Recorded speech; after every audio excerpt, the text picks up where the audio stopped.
ഈ സൂഫിസം നമുക്കൊക്കെ ഭയങ്കരമായിട്ട് കേൾക്കാൻ സുഖമുള്ള ഒരു ധാരയാണ് മ്യൂസിക്കിലെ ഒരു എന്താ പറയുക ഒരു ഇടയ്ക്ക് നിന്ന ഇല്ലെങ്കിൽ അങ്ങനെ തന്നെ ഒരു പാലം ഇട്ട ഒരു ഏരിയ ആണ് സൂഫിസം എന്ന് പറയുന്നത്. അത് നമ്മളങ്ങനെ തന്നെയാണ് ഇന്ത്യൻ കൾച്ചറിൽ കിടക്കുന്നത്. ഇതൊക്കെ ഹിഷാം എങ്ങനെയാണ് മ്യൂസിക് വഴി പഠിച്ചെടുത്തതാണോ ആ ധാരയെക്കുറിച്ചും ഇല്ലെങ്കിൽ സൂഫിസത്തിൻ്റെ ഏരിയയിലൊക്കെ ഇല്ലെങ്കിൽ റഹ്മാൻ സാറിൻ്റെ അത്തരത്തിലുള്ള ഒരു ടച്ച് എന്താണ് അതിലേക്കൊക്കെ നയിക്കുന്നത് ആ ഒരു തോട്ട് പ്രോസസ്സിലേക്ക് വരും? എനിക്ക് സൂഫി മ്യൂസിക്കിന്റെ ഒരു സീരിയസ്നെസ് കിട്ടിയത് സാമി യൂസഫിന്റെ കൂടെ വർക്ക് ചെയ്യുമ്പോഴാണ്. കാരണം സാമി പുള്ളി റൈറ്റർ ആയിരുന്നോ? അല്ല, പുള്ളി മ്യൂസീഷ്യനാണ്. പുള്ളി ഒരു ഇറാൻ ബ്രിട്ടീഷ് മ്യൂസീഷ്യനാണ്. അപ്പം സാമി സാറിൻ്റെ കൂടെ ഞാൻ ദുബൈയിൽ വർക്ക് ചെയ്യുന്ന സമയത്ത്, സാമി യൂസഫ് എന്നാണ് പുള്ളിൻ്റെ പേര്. അപ്പം സാമി യൂസഫിൻ്റെ കൂടെ ഞാൻ വർക്ക് ചെയ്യുന്ന സമയത്ത് പുള്ളി ഓൾറെഡി ഷാദിലിയ തരീക്ക എന്ന് പറയും. ഷാദിലിയ തരീക്കാൻ ഒരു സൂഫി ഫോളോ, ആ ഒരു തരീക്കയിൽ 4 തരീക്കാസാണ് ഈ സൂഫിസത്തിനുള്ള.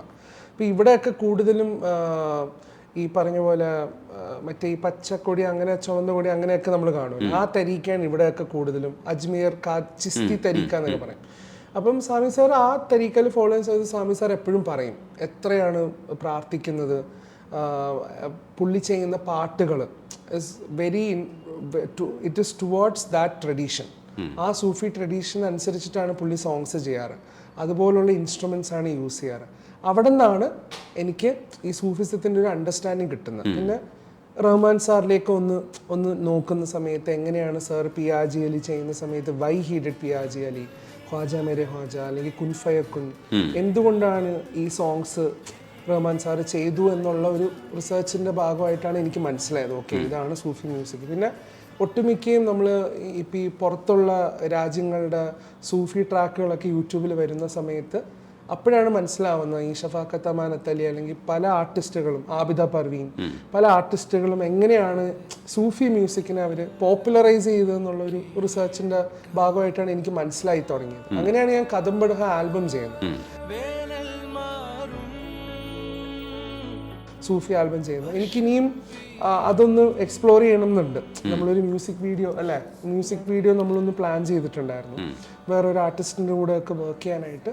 അപ്പോൾ അതിൻ്റെ ഒരു പണിപ്പുരയിലാണ്. പിന്നെ ഈ സിനിമയിലേക്ക് അങ്ങ് കയറുന്ന സമയത്ത് പിന്നെ അതങ്ങ് നമ്മൾ പോസ് ചെയ്ത് വെക്കും. നമുക്ക് വേറെ ഒന്നും ശ്രദ്ധിക്കാൻ പറ്റില്ല. അപ്പോൾ സിനിമയിൽ ഇപ്പോഴുള്ള കമ്മിറ്റ്മെൻറ്റ്സ് ഒക്കെ മാറ്റി വെച്ച് അതിലേക്കൊന്ന് ഇറങ്ങി സീരിയസ് ആയിട്ടൊരു നെക്സ്റ്റ് ഒരു ആൽബം ചെയ്യണം എന്നുള്ള ആഗ്രഹമൊക്കെ ഉണ്ട്. കാരണം അതിൽ നമുക്ക് ഇഷ്ടമുള്ള പാട്ട് നമുക്ക് ചെയ്യാൻ പറ്റുമേ. റഹ്മാൻ സാറിൻ്റെ ഏതെങ്കിലും ഒരു പാട്ട് പാടും. ഖ്വാജ മേരെ ഖ്വാജ दिल में समा जा, शाहूं का शाह तू अली का दुलारा, ख्वाजा मेरे ख्वाजा दिल में समा जा, ख्वाजा मेरे ख्वाजा दिल में समा जा, बेकसूर की तकदीर तूने है सवारी, बेकसूर की तकदीर तूने है सवारी, ख्वाजा मेरे ख्वाजा. ഈ BGM ചെയ്യുന്ന സമയത്ത് പല സ്ഥലത്തും മൊണ്ടാഷ് പോലൊരു സ്പേസിലായിരിക്കും ചിലപ്പോൾ നമുക്ക് കുറച്ചുകൂടെ പെർഫോം ചെയ്യാനും ഒക്കെ ഒരു അവസരം കിട്ടുക. പക്ഷെ ഇപ്പം മൊത്തത്തിൽ അങ്ങനെയല്ല. ഇപ്പോൾ ക്രൈം ഫയൽസ് കാണുന്ന സമയത്ത് എനിക്ക് ബോധ്യപ്പെട്ടത് അപ്രോച്ച് മൊത്തം ഒരേപോലെയാണ്. അത് അങ്ങനെ തന്നെ ഒഴുകി പോകുന്നുണ്ട്. അത് ഒരു പ്രത്യേക ഭാഗത്തെ ബൂസ്റ്റ് ചെയ്യാൻ വേണ്ടിയിട്ട് അങ്ങനെ ഒന്നും ചെയ്തിട്ടില്ല. അത് ചിലപ്പം അവിടെ ഓഡിയോ കയറ്റിയിരിക്കുന്നത് ചിലപ്പം സംഭാഷണം ഇല്ലാത്തതുകൊണ്ടായിരിക്കാം, അല്ലെങ്കിൽ അത് അങ്ങനെ തന്നെ പോകുന്നുണ്ട്. പക്ഷെ എന്നാൽ എല്ലായിടത്തും വരേണ്ട പഞ്ചൊക്കെ വരുന്നുണ്ട്. കുറച്ചുകൂടെ ഒതുക്കം വന്നതുകൊണ്ടാണോ, ഇല്ലെങ്കിൽ നമുക്ക് വഴക്കം കുറച്ചുകൂടെ വന്നതുകൊണ്ടാണോ, ഇല്ലെങ്കിൽ നമ്മൾ കുറച്ചുകൂടെ ഭയങ്കരമായിട്ട് പണിയെടുക്കുന്നത് കൊണ്ടാണോ, ഈ പണ്ടുണ്ടായിരുന്ന ചില അടിക്കലുകളുണ്ട്, അടിച്ചു കയറുന്ന സംഭവങ്ങളുണ്ട്, അതില്ല ഇപ്പോൾ. അത് കുറച്ചുകൂടെ നല്ലതാണെന്നാണ് എൻ്റെ ഒക്കെ ഒരു മനസ്സിലാതെ. അത് അങ്ങനെ തന്നെ വരുന്നതിന് എന്ത് തരത്തിലുള്ള ഒരു ബുദ്ധി ഉപയോഗിച്ചിട്ടുണ്ട്? എനിക്ക് തോന്നുന്നു ഇപ്പം ഞാൻ കേരള ക്രൈം ഫയൽ സീസൺ 2 ഞാൻ കമ്പോസ് ചെയ്യാൻ ഇരിക്കുന്ന സമയത്ത് ഞാൻ ഒന്ന് തെലുഗുവിൽ പോയി ഒന്ന് തമിഴിൽ പോയിട്ടാണ് ഞാൻ വന്നിരിക്കുന്നത്. അതായത് ഖുഷി, ഹായ് നാന, പിന്നെ വൺസ് മോറിൻ്റെ വർക്കൊക്കെ ചെയ്ത് കഴിഞ്ഞിട്ടാണ് ഞാൻ KCF. അപ്പോഴേക്കും എൻ്റെ ഒരു മ്യൂസിക്കൽ എക്സ്പോഷർ കൂടിയിട്ടുണ്ട്. ഞാൻ വർക്ക് ചെയ്ത ആൾക്കാരും ഇൻഡസ്ട്രീസ് കടന്നിട്ടാണ് ഞാൻ തിരിച്ച് മലയാളത്തിൽ വന്ന് വർക്ക് ചെയ്യുന്നത്. ആ സമയത്ത് ഇപ്പം ഫസ്റ്റ് എപ്പിസോഡ് ചേട്ടൻ ഓർമ്മയുണ്ടെങ്കിൽ ഈ ബസ് പോകുന്നതിൻ്റെ താഴെ ചാലിൽ ഫോൺ വീണ് കിടക്കുന്ന സീനുണ്ട്. അപ്പം ഞാൻ ആദ്യം ചെയ്ത മ്യൂസിക് അവിടെ ഒരു ഭയങ്കര ഹൈ ആണ് ഞാൻ ചെയ്തു കൊടുത്തത്. അത് നമ്മുടെ ഒരു യുനാനിമസ് ഡിസിഷനാണ്, അവിടെ നമുക്കൊരു പേടിപ്പിക്കുന്ന പോലത്തെ ഒരു മ്യൂസിക് വേണം. ഇത് ചെയ്തതിന് ശേഷം അഹമ്മദാണ് പറഞ്ഞത്, ഇഷാമെ നമുക്കിതൊന്ന് മാറ്റി ചെയ്യാം, നമുക്ക് അങ്ങനെ ഒരു ഹൈ കൊടുക്കണ്ട, നമുക്ക് ആ റിംഗ് ടോണിൽ ആൾക്കാർ അതിൽ ഭീതി കണ്ടുപിടിക്കട്ടെ, ആൾക്കാർ ക്യൂരിയസ് ആവട്ടെ. എനിക്ക് തോന്നുന്നു അതൊരു ഡയറക്ടറിന്റെ ഒരു ബ്രില്യൻസ് ആണ്. അതെ, ശ്രദ്ധിക്കുകയും ചെയ്തു. പ്ലസ് എനിക്കൊരു മ്യൂസിക്കൽ മെച്യൂരിറ്റി അവിടെ വന്നു എന്നാണ് ഞാൻ വിശ്വസിക്കുന്നത്.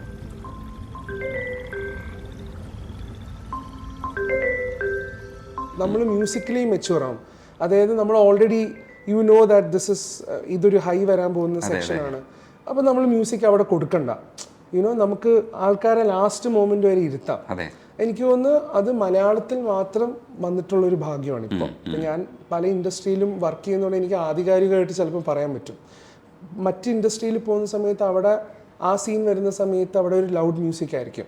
കാരണം ഓഡിയൻസിന് അത് വേണം.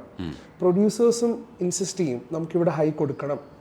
പക്ഷെ മലയാളത്തിൽ എന്തുകൊണ്ടോ ഫോർച്ചുനേറ്റ്ലി ഇപ്പോഴുള്ള റൈറ്റേഴ്സ് ആവട്ടെ, ഡയറക്ടേഴ്സ് ആവട്ടെ, അവരെല്ലാവരും ഒരേ സ്വരത്തിൽ ഭയങ്കര സട്ടിലിയാണ് അവർ ഇപ്പം വർക്ക് ചെയ്യുന്നത്. ഇപ്പോൾ ഫോർ എക്സാമ്പിൾ റോന്ത് സിനിമ, ഇപ്പം എനിക്ക് കാണാൻ ഇപ്പം അതിൽ ഷാഹി കബീർ എൻ്റെ റിലേറ്റീവാണ്, ഷാഹിക്ക. അപ്പം ഈ പുള്ളി ചെയ്ത സിനിമകളും നമ്മൾ എടുത്തു നോക്കി, ഇപ്പോൾ ബാഹുൽ രമേശ് എഴുതിയ കിഷ്കിന്ദ കാണ്ഡം എടുത്തു നോക്കിയാലും അറിയാം, ഭയങ്കര സട്ടിൽ ലെയേഴ്സാണ് പല സിനിമകൾക്ക് ഇപ്പോൾ മലയാളത്തിൽ വരുന്നത്. അപ്പോൾ ഒരുപക്ഷെ അതുകൊണ്ടാവാം എൻ്റെ സൈഡിൽ നിന്നും മ്യൂസിക്കിൽ അങ്ങനെ വന്നത്. ഒരുപാട് ലൗഡ് അല്ലാതെ ഭയങ്കര ഒതുക്കത്തോടു കൂടിയുള്ള മ്യൂസിക് ചിലപ്പോൾ ഒരുപക്ഷെ അതുകൊണ്ടാവാം വന്നത്. ഈ വിനീതിൻ്റെ അടുത്ത് പലപ്പോഴും അഭിപ്രായം ചോദിക്കാറുണ്ട്. ഇപ്പോഴും അത് കണ്ടിന്യൂ ചെയ്യുന്നുണ്ടോ, അതേ ഗുരുവിനെ സ്വതന്ത്രമാക്കി വിട്ടിരിക്കുകയാണ്? ഇല്ല, തീർച്ചയായിട്ടും അഭിപ്രായം ചോദിക്കാറുണ്ട്. പക്ഷെ ഞാൻ വിനീതേട്ടൻ്റെ തിരക്കുകൾ മാനിച്ചാണ് എപ്പോഴും ചോദിക്കുക.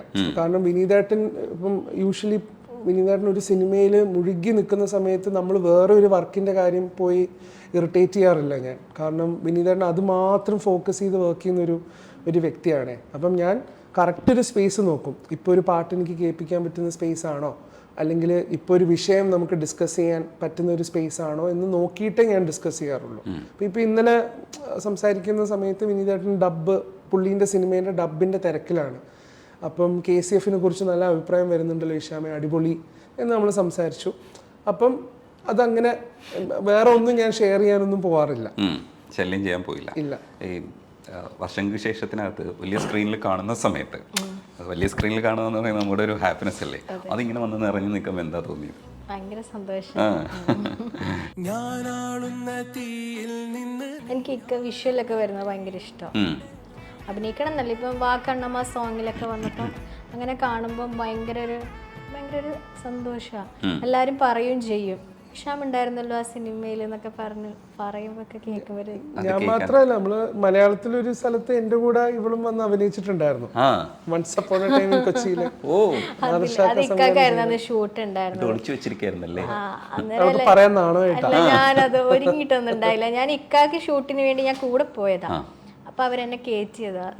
അപ്പൊ കൈയൊക്കെ മുട്ടുന്ന പോലെ ആയിട്ട് തിരിച്ച് ഡ്രൈവ് ചെയ്ത് നമ്മള് വരണമല്ലോ വീട്ടിലേക്ക്.